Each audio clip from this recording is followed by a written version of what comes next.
Let's calculate another set of data to see monthly income over the past few months and did the money earned grow compared to the previous months. First, add the plus sign to the top of the dashboard to create the component. The data still uses the group sales table. In the grouping table, drag data into dimensions, gross profit margin into indicators. Select View All Data. As we need month to analyze, we can find the date in the drop-down box, set the format to year month. The first step is done.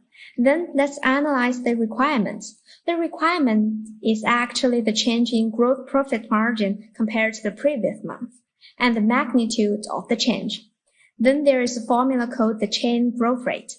The formula is also in FineBI. We can drag in another gross profit margin. Set up quick calculation. Find the change growth rate under the same chain grouping. We can modify this title. Then change the title of the component.